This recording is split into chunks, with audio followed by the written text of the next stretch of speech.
ರಾಣೆಬೆನ್ನೂರು ತಾಲೂಕಿನಾದ್ಯಂತ ಕಿರಾಣಿ ಬೀಡಿ ಅಂಗಡಿಗಳಲ್ಲೂ ಅಕ್ರಮವಾಗಿ ಮದ್ಯ ಮಾರಾಟ, ಕೆಆರ್ಎಸ್ ಪಕ್ಷ ಆರೋಪ. ರಾಣೆಬೆನ್ನೂರಲ್ಲಿ ಪ್ರತಿ ಗೂಡಂಗಡಿಗಳಾಗಿರ್ಬೋದು, ಕಿರಾಣಿ ಅಂಗಡಿಗಳಾಗಿರ್ಬೋದು, ಇವು ಚಾ ಅಂಗಡಿಗಳಾಗಿರ್ಬೋದು, ಮದ್ಯವನ್ನು ಹಳ್ಳಿಗಳಲ್ಲಿ ಅಕ್ರಮವಾಗಿ ಮಾರ್ತಾ ಇದ್ದಾರೆ. ಮಾಕನೂರು ಕ್ರಾಸ್ನಲ್ಲಿರುವ ಸೆಂಚುರಿ ಕ್ಲಬ್ನಲ್ಲಿ ಕ್ಲಬ್ನ ನಿಯಮ, ಅಧಿಕೃತ ಸಮಯ ಮೀರಿ ಮದ್ಯ ಮಾರಾಟ ಆರೋಪ. ಇದು 6ವರೆಗೆ ಓಪನ್ ಆಗಿತ್ತು. ಅದೇ CL4 century club Makanur cross ಒಳಗೆ. ಆಮೇಲೆ ಅದು ಬಂದು ನಾವು ಈ ತರ ಮನವಿ ಕೊಟ್ಟರು ಏನೋ ಸ್ಪಂದನೆ ಇಲ್ಲ. ಅಬಕಾರಿ ಇಲಾಖೆ ವಿಶೇಷ ತಪಾಸಣೆಗೆ ಕೆಆರ್ಎಸ್ ಒತ್ತಾಯ, ಅಕ್ರಮ ಮದ್ಯ ಮಾರಾಟಗಾರರ ವಿರುದ್ಧ ಕಠಿಣ ಕ್ರಮಕ್ಕೆ ಆಗ್ರಹ. ಅದಕ್ಕೆ ಈಗ ಇನ್ನೊಂದು ಮನವಿ ಕೊಟ್ಟಿದ್ದೀವಿ. ಈ ಮನವಿಗೂ ಸ್ಪಂದನೆ ಮಾಡಲಿಲ್ಲಪ್ಪ ಅಂದ್ರೆ ಮುಂದಿನ ದಿನಗಳಲ್ಲಿ ನಾವು ನಿರಂತರ ಹೋರಾಟ. CL2, CL4 ನಿಯಮಗಳನ್ನ ಮೀರಿ ತಾಲೂಕಿನಲ್ಲಿ ಕಾರ್ಯನಿರ್ವಹಿಸುತ್ತಿರುವ ಮದ್ಯದ ಅಂಗಡಿಗಳ ಕ್ರಮಕ್ಕೆ ಕೆಆರ್ಎಸ್ ಪಕ್ಷದ ಹೋರಾಟಗಾರರ ಆಗ್ರಹ. ನಿರಂತರವಾಗಿ ಅದೇ ತರ ಮುಂದುವರೆದ್ರೆ ನೀವು ಅದಕ್ಕೆ ಜವಾಬ್ದಾರಿ ನೀವಾಗಿರ್ತೀರಿ. ಕಂಟಿನ್ಯೂ ಈಗ ನಾವು ಮನೆ ಕೊಟ್ಟಾದ್ಮೇಲೆ ನಿಮ್ಗೆ ಅಟ್ಲೀಸ್ಟ್ ಒಂದು 20 ದಿವಸ ನಾವು ನಿಮ್ಗೆ ಟೈಮ್ ಕೊಡ್ತೀವಿ. ಅದು ಕೂಡ ನಮ್ಗೆ ಕಂಟಿನ್ಯೂ ಹಳ್ಳಿಗಳಲ್ಲಿ ಮತ್ತು ಸಾರಾಯಿಗಳು ಮುಂದುವರೆದ್ರೆ ಅದ್ರ ಮೇಲೂ ಕೂಡ ನೀವು ಕ್ರಮ ತಗೊಳ್ಳಿಲ್ಲಪ್ಪ ಅಂತಂದ್ರೆ ಅದಕ್ಕೆ ನೇರವಾಗಿ ನೀವೇ ಅವಕಾಶ ಮಾಡಿಕೊಟ್ಟಿದ್ದಾರೆ ಅಂತೇಳಿ ನಾವು ನಿಮ್ಮ ಇಲಾಖೆ ಕಡೆ ನಿರಂತರವಾಗಿ ಧರಣಿ ಕುಂದಿರ್ತೀವಿ ಸರ್. ಇದು ನಿಮ್ಗೆ ಎಚ್ಚರಿಕೆ ಮತ್ತು ಮನವಿ ನಮ್ಮ ಕೆಆರ್ಎಸ್ ಪಕ್ಷದ ವತಿಯಿಂದ.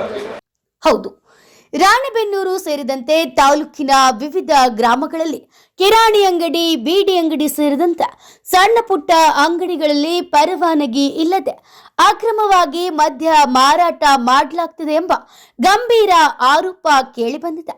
ಇದರ ಜೊತೆಗೆ ಮಾಕನೂರು ಕ್ರಾಸಿನಲ್ಲಿರುವ ಸೆಂಚುರಿ ಕ್ಲಬ್ನಲ್ಲಿ ಕೂಡ ನಿಗದಿತ ನಿಯಮ ಹಾಗೂ ಅಧಿಕೃತ ಸಮಯ ಮೀರಿ ಮದ್ಯ ಮಾರಾಟ ಮಾಡಲಾಗ್ತಿದೆ ಎಂಬ ಆರೋಪ ಕೇಳಿಬಂದಿದ್ದು, ಈ ಬಗ್ಗೆ ಅಬಕಾರಿ ಇಲಾಖೆ ಅಧಿಕಾರಿಗಳು ತಕ್ಷಣ ಎಚ್ಚೆತ್ತುಕೊಳ್ಬೇಕೆಂದು ಕೆಆರ್ಎಸ್ ಪಕ್ಷ ಆಗ್ರಹಿಸಿದೆ.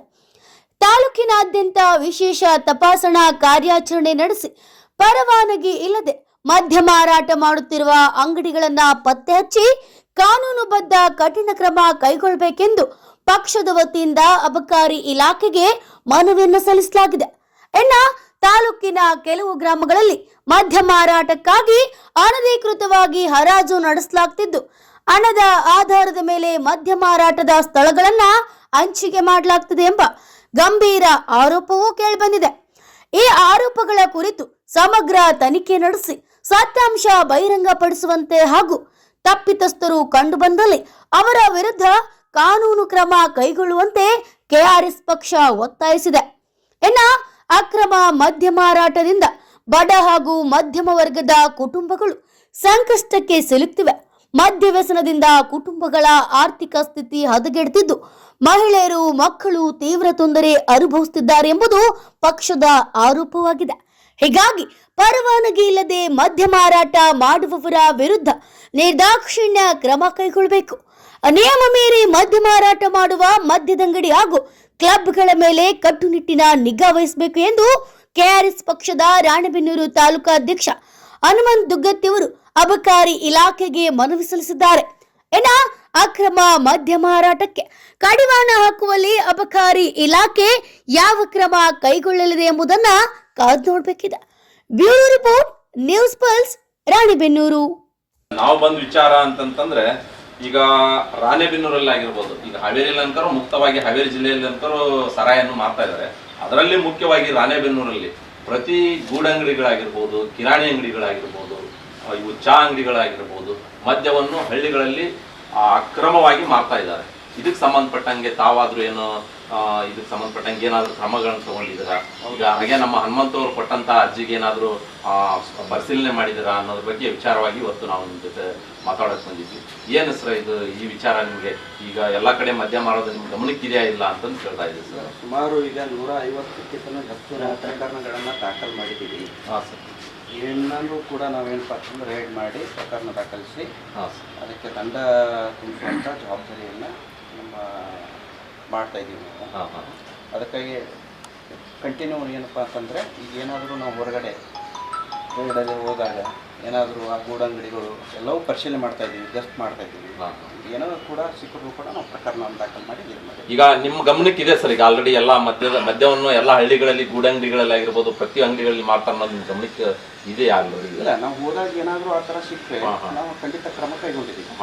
ಏನ್ ಕ್ರಮ ಅಂತಂದ್ರೆ ಈಗ ಕೋರ್ಟ್ಗೆ ಹೋಗಿ ಫೈನ್ ಕಟ್ಸೋದು ಅದ ಒಂದು ನಿಮ್ಗೆ ಆಪ್ಷನ್ ಇರೋದು. ಆಮೇಲೆ ಘೋರ ಪ್ರಕರಣಗಳು ಕೂಡ ದಾಖಲು ಮಾಡಿದ್ದೀವಿ. ಘೋರ ಪ್ರಕರಣ ಅಂತಂದ್ರೆ ಅವ್ರಿಗೇನು ಶಿಕ್ಷೆ ಇರುತ್ತಾ ಇದ ಅಂದ್ರೆ ಇದ್ರ ಬಗ್ಗೆ ನನ್ಗೆ ಗೊತ್ತಿಲ್ಲ, ಅದಕ್ಕೆ ನಿಮ್ಗೆ ಕೇಳ್ತಾ ಇರೋದು. ಇಲ್ಲ, ಕೋರ್ಟಲ್ಲಿ ನಡೆಯುತ್ತೆ, ಟ್ರಯಲ್ ನಡೆಯುತ್ತೆ, ಸಂಬಂಧಪಟ್ಟಂಗೆ ಏನಿದೆ ಅಲ್ಲ ಶಿಕ್ಷೆ ಕೊಡಲಿಕ್ಕೆ ನಾವು ಪ್ರಯತ್ನವನ್ನು ಮಾಡ್ತಾ ಇದ್ದೀವಿ. ಈ ಒಂದು ವಿಚಾರದಲ್ಲಿ ಎಷ್ಟು ಇದಕ್ಕೆ ನೀವು ಪ್ರಕರಣಗಳಲ್ಲಿ ಅವ್ರಿಗೆ ಶಿಕ್ಷೆ ಕೊಡಿಸಿದ್ರಿ ಸರ್ ಇದುವರೆಗೆ? ಇದಾವೆ, ಇನ್ನೂ ಕೋರ್ಟಲ್ಲಿ ಟ್ರಯಲ್ ಅಲ್ಲಿ ಇದಾವೆ. ಅಂದ್ರೆ ಈಗ ಈ ವಿಚಾರ ಏನಂತಂದ್ರೆ ಸರ್, ಈಗ ಒಂದು ಗಂಭೀರವಾದಂತ ವಿಚಾರ. ಈಗ ನನ್ಗೆ ಅನ್ಸಿದ ಮಟ್ಟಿಗೆ ಏನಾಗಿದೆ ಅಂತಂದ್ರೆ 13, 14, 18 ಒಳಗಿನ ಏಜ್ನರ ಜಾಸ್ತಿ ಕುಡಿತಾ ಇದ್ದಾರೆ ಇದನ್ನ. ಈಗ ಸಣ್ಣ ಸಣ್ಣ ಪೌಚ್ ಬರ್ತಾವೆ, ಓಟಿ ಅವೇನೇನೋ ಚಾಯ್ಸು ಇಂಥವೆಲ್ಲ ಬರ್ತಿದಾವೆ. ಅವೇನಾಗಿದ್ಬಿಟ್ಟು ಅಂತಂದ್ರೆ ಹಳ್ಳಿಗಳಲ್ಲಿ ಏನೋ ಒಂದು ಹಸಿರು ಅದೋ ಇದೋ ಕಾಣ್ತಿತ್ತು, ಎಲ್ಲಿ ನೋಡಿದ್ರು ಇವು ಸರಾಯಿ ಪ್ಯಾಕೆಟ್ಗಳೇ ಕಾಣ್ತಾ ಇದ್ದಾವೆ. ಅದಕ್ಕೆ ಇದು ಏನು ಅನ್ನೋದು ಅರ್ಥ ಆಗ್ತಾ ಇಲ್ಲ ಜನರಿಗೆ. ಈಗ ಏನಾಗ್ಬಿಟ್ಟಿದೆ ಅಂತಂದ್ರೆ ಇದೇನೋ ಅಕ್ರಮವಾಗಿರೋದು, ಇದೇನೋ ಸಕ್ರಮನ ಅನ್ಕೊಂಡು ತಿಳ್ಕೊಂಡ್ಬಿಟ್ಟಿದ್ದಾರೆ ಎಲ್ಲ ಜನನು. ಈ ಸರ್ಕಾರನೋ ಏನೋ ಇವ್ರಿಗೆ ಪರ್ಮಿಷನ್ ಕೊಟ್ಟದೇನು ಸರಾಯಿ ಮಾರೋ ಲೆವೆಲ್ಗೆ ಅವರು ಅಲ್ಲಿರ್ತಕ್ಕಂಥ ಸರಾಯಿ ಮಾರೋರು ಆ ಲೆಕ್ಕಕ್ಕೆ ಹೋಗ್ಬಿಟ್ಟಿದ್ದಾರೆ ಸರ್. ಆ ಥರ ಏನಿಲ್ಲ, ನಾವೆಲ್ಲ ಅವೇರ್ನೆಸ್ ಪ್ರೋಗ್ರಾಮ್ಗಳನ್ನು ಕೂಡ ಮಾಡ್ತೀವಿ. ಆ ಥರ ಏನಾದರೂ ಬಂದರೆ ಹಿಂದೆನೂ ಕ್ರಮ ಕೈಗೊಂಡಿದ್ದೀವಿ, ಈಗ ಮುಂದೆ ಏನಾದರೂ ಕಂಡು ಬಂದರೆ ನಾವು 100% ಸರ್. ಈಗ CL4 ಅಂತಂದ್ರೆ ಒಂದು ಬಾರ್ ಇದೆ, ಅದರಲ್ಲಿ ಈಗ ಎಷ್ಟು ಗಂಟೆ ತೆಗಿಬೋದು ಸರ್ ಅವರು ಬಾರ್? ಇಲ್ಲ, 9 ಗಂಟೆಯಿಂದ ಸ್ಟಾರ್ಟ್ ಮಾಡಿ 6 ಗಂಟೆ ತೆಗೆದ್ರೆ ನೀವು ಯಾಕೆ ತಗೊಂಡಿಲ್ಲ? 6 ಗಂಟೆ ಯಾವಾಗ ತೆಗೆದಿಲ್ಲ, ನಾವು ನಿಯಮಾನುಸಾರ ಇವ್ರು ಕೊಟ್ಟ ಅರ್ಜಿಯನ್ನು ನಾವು ಪರಿಶೀಲನೆ ಮಾಡಿದ್ದೀವಿ. ಆ ಥರ ಯಾವುದು ಓಪನ್ ಆಗಿಲ್ಲ. ಆ ಥರ ತೆಗೆದಾಗ ಏನಪ್ಪಾ ಅಂತಂದ್ರೆ CL4 ಅಂದ್ರೆ CL4 ಅಂದ್ರೆ ಕ್ಲಬ್, ಮತ್ತೆ ಕ್ಲಬ್ ಬಿಟ್ಟು ಸರ್ ಬೇರೆ ಕಡೆಗೆಲ್ಲ ವಿತರಣೆ ಮಾಡ್ತಾ ಇದ್ದಾರೆ. ನಮ್ಮ ಜೊತೆ ವಿಡಿಯೋ ಎಲ್ಲ ಮಾಡಿದ್ದೀನಿ, ಎಲ್ಲ ಇದು ಮಾಡಿದ್ದೀನಿ. ಇಲ್ಲ, ಪರಿಶೀಲನೆ ಮಾಡ್ತೀವಿ ಕೊಡಿ. ಹಂಗೆ ಏನಾದರೂ ಈಗ ಇಷ್ಟು ವರ್ಷ ಆಯ್ತು, ಎಷ್ಟು ವರ್ಷ ಆಯ್ತು ಗೊತ್ತಾ? ಈಗ ಸ್ವಲ್ಪ 3 ವರ್ಷ ಆಯ್ತು. ಇಷ್ಟು ದಿನ ಪರಿಶೀಲನೆ ಮಾಡಿದ್ದು, ಈಗ ಪರಿಶೀಲನೆ ಇಲ್ಲ, ಹಿಂದೆನೂ ಮಾಡಿದ್ದೀವಿ. ಅದಕ್ಕೆ ಕ್ರಮ ಮಾಡಿದ್ರು ಏನಿಲ್ಲ, ಅದು ಆದ್ರೂ ಮಾಡ್ತಾ ಇದ್ದಾರೆ ಸರ್. ಪ್ರಕರಣ ದಾಖಲು ಮಾಡಿದ್ದೀವಿ. ಅದು ಸರ್ ಕ್ಲಬ್ ಇಲ್ಲ ಏನಿಲ್ಲ, ಆದ್ರೂ ಅವ್ರು ಸೇಲ್ಸ್ ಮಾಡ್ತಾರೆ. ಅವ್ರ ಸಾರ್ವಜನಿಕರೆಲ್ಲ ಹೋಗ್ತಾರೆ, ಕುಳಿತಾರೆ. ಅಲ್ಲ ಸರ್, ಈಗ ಆತರ ಬಂದಾಗ ಬರೀ ಪ್ರಕರಣ ದಾಖಲ ಮಾಡೋದಷ್ಟು ಇರ್ತದೆ, ಸೀಸ್ ಮಾಡೋ ಅವಕಾಶ ನಿಮ್ಗೆ ಇರ್ತದೆ? ಸೀಸ್ ಮಾಡೋದೇನಿಲ್ಲ, ನಿಮ್ಗೆ ಅವಕಾಶ ಇರಲ್ಲ, ಜಿಲ್ಲಾಧಿಕಾರಿಗಳಿಗೆ ಕಳಿಸ್ತೀವಿ. ಈ ತರ ವೈಲೇಷನ್ಸ್ ನಿಮ್ಗೆ ಅವಕಾಶ ಇರಲ್ಲ, ಸೀಸ್ ಮಾಡೋ ಅವಕಾಶ ಇರಲ್ಲ. ಸೀಸ್ ಮಾಡ್ಲಿಕ್ಕೆ ನಮ್ಮ ಜಿಲ್ಲಾಧಿಕಾರಿಗಳು ಅದೇ ನಿಮ್ಮ ನಿಯಮನೇ ಗಾಳಿ ಚೂರಿ ಮಾಡ್ತಾ ಇದ್ದಾರೆ ಸರ್.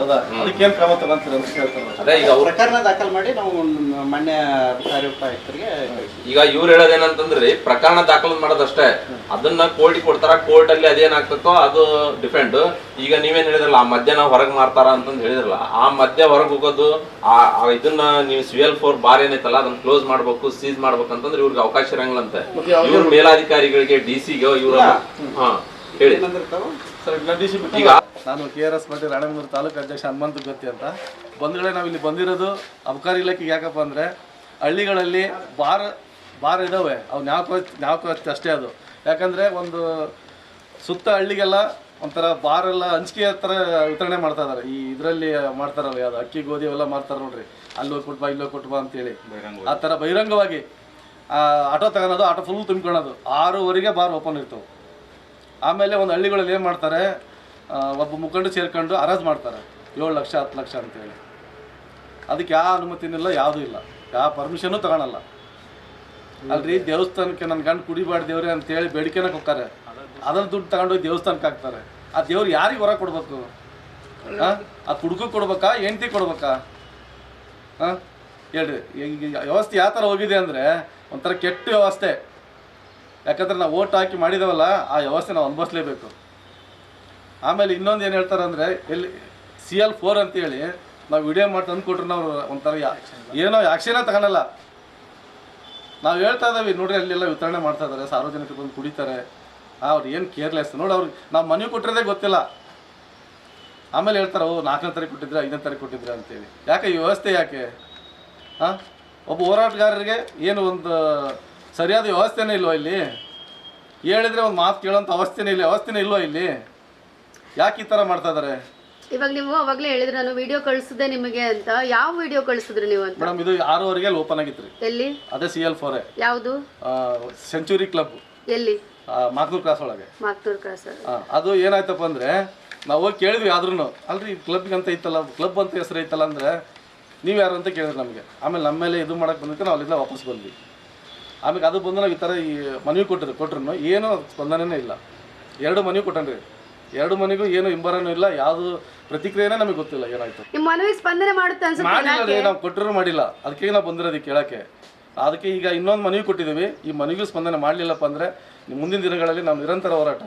ಇದಕ್ಕೆ ಮೇಡಮ್ ಇದಕ್ಕೆ ಸ್ಪಂದನೆ ಮಾಡಿ ಆಕ್ಷನ್ ತಗೊಳ್ಳಿಲ್ಲಪ್ಪ ಅಂತಂದ್ರೆ ಸ್ಥಳೀಯ ಶಾಸಕರು ಇದಕ್ಕೆ ನೇರ ಹೊಣೆಗಾರರು ಮತ್ತು ಇಲ್ಲಿ ಆಡಳಿತ ಮುಖಂಡಗಾರರು ನೇರವಾಗಿ ಹೊಣೆಗಾರರು ಮತ್ತು ಇಲಾಖೆಯನ್ನು ನಾವು ಹೊಣೆಗಾರನಾಗಿ ಮಾಡ್ತೀವಿ. ಹಾಗಾಗಿ ಇವರು ನಾವೀಗ ಆಲ್ರೆಡಿ ಪ್ರತಿಯನ್ನು ಕೊಟ್ಟಿದ್ದೇವೆ, ಆದೇಶ ಪ್ರತಿಯನ್ನು. ಇವರು ಆ್ಯಕ್ಷನ್ ತೊಗೊಂಡು ಮುಂದಿನ ದಿನಮಾನಗಳಲ್ಲಿ ಗ್ರಾಮೀಣ ಪ್ರದೇಶದಲ್ಲಿ ಸರಾಯನ್ನು ಮುಕ್ತವನ್ನಾಗಿ ಮಾಡಿದರೆ ನಾವೀಗ ಕೃತಜ್ಞತೆಯನ್ನು ಸಲ್ಲಿಸ್ತೇವೆ, ಅಭಿನಂದನೆಯನ್ನು ಸಲ್ಲಿಸ್ತೇವೆ. ಅದು ಓನ್ಲಿ ಫಾರ್ KRS ಪಾರ್ಟಿಯಿಂದ ಮಾತ್ರ. ಹಾಗಾಗಿ ನಾವೇ ಕೂಡ ಮೊದಲೇ ಬಾರಿಗೆ ಈ ರಾಣೆಬೆನ್ನೂರು ತಾಲೂಕಲ್ಲಿ ಮನವಿಯನ್ನು ಸಲ್ಲಿಸ್ತಾ ಇದ್ದೀವಿ. ಮತ್ತು ನಮ್ಮ KRS ಪಕ್ಷ ಬಿಟ್ಟರೆ ಬೇರೆ ಯಾರೂ ಸಮಾಜಮುಖಿ ಕೆಲಸಗಳನ್ನು ಮಾಡ್ತಿಲ್ಲ. ಬಹುಮುಖ್ಯವಾಗಿ ಸರಾಯಿಯನ್ನು ನಿಷೇಧ ಮಾಡೋದ್ರಿಂದ ಆರ್ಥಿಕ ರೀತಿಯಲ್ಲಿ ಹಿಂದುಳಿದಿರ್ತಕ್ಕಂಥವ್ರು ಪ್ರತಿನಿತ್ಯ ಅವರು ಕೂಲಿ ಕಾರ್ಮಿಕರ ಮಕ್ಕಳೇನು ಹಾಳಾಗ್ತಿದಾರಲ್ಲ, ಅವರು ಆರ್ಥಿಕ ರೀತಿಯಲ್ಲಿ ಅಭಿವೃದ್ಧಿಯಾಗಿ ಮುಂದುವರಿತಾರೆ ಅಂತ ಹೇಳ್ತಾರೆ ಇಷ್ಟಪಡ್ತೀನಿ. ಈಗ ಗ್ರಾಮೀಣ ಭಾಗದಲ್ಲಿ ಮಾತ್ರ ಅಂತ ನಗರ ಪ್ರದೇಶದಲ್ಲಿ KRS ಪಕ್ಷಗಳಿಗೆ ನಗರ ಪ್ರದೇಶದಲ್ಲಿ ಬೆಳಿಗ್ಗೆ ಓಪನ್ ಆಗಿರೋ ಬಾರ್ಗಳು ಕಾಣ್ತಿಲ್ವಾ? ಹೌದು, ಅದನ್ನೇ ನಾವು ಈಗ ಆಲ್ರೆಡಿ ಮನವಿ ಕೊಟ್ಟಿದ್ದೀವಿ. ಆದರೂ ಕೂಡ ಅವರು ಯಾವುದನ್ನು ಆಕ್ಷನ್ ತಗೊಂಡಿಲ್ಲ. ಇನ್ನು ಮುಂದೆ ನಿರಂತರವಾಗಿ ಅವರು ಅದನ್ನೇ ಮುಂದುವರಿಸಿದ್ರೆ ನಾವು ನಿರಂತರವಾಗಿ ನಾವು ಇಲ್ಲಿ ಇಲಾಖೆ ಮುಖಾಂತರ ಸರ್ಕಾರಕ್ಕೆ ಹೋರಾಟವನ್ನ ಉಗ್ರ ಮಟ್ಟದಲ್ಲಿ ನಾವು ಎಚ್ಚರಿಕೆಯನ್ನ ಕೊಡ್ತೇವೆ. ಇನ್ಮೇಲೆ ಏನ್ ಹೇಳಿ ಕಾಲಾವಕಾಶ ಇಲ್ಲಿ ಕೊಟ್ಟಿ ಒಂದು 20 ದಿವಸ ನಾವು ಕೊಟ್ಟಿದ್ದೀವಿ ಈಗ ಆಲ್ರೆಡಿ. ಇನ್ನು ಮುಂದೆ ನಿರಂತರವಾಗಿ ಇದೇ ತರ ಮುಂದುವರೆದ್ರೆ ನಾವು ಖಂಡಿತವಾಗಿ ಉಗ್ರ ಪ್ರಮಾಣದಲ್ಲಿ ದೊಡ್ಡ ಮಟ್ಟದಲ್ಲಿ ನಾವು ರಾಜ್ಯಾದ್ಯಂತ ನಾವು ಹೋರಾಟವನ್ನು ಮಾಡ್ತೀವಿ. ಹಾಗಾಗಿ ಒಂದು ಮನವಿಯನ್ನು ಕೊಡೋದ್ರ ಮುಖಾಂತರ ಒಂದು ಸಮಯವನ್ನು ಕೂಡ ಅವರಿಗೆ ನಾವು ಕೊಟ್ಟಿದ್ದೀವಿ ಈಗಾಗಲೇ.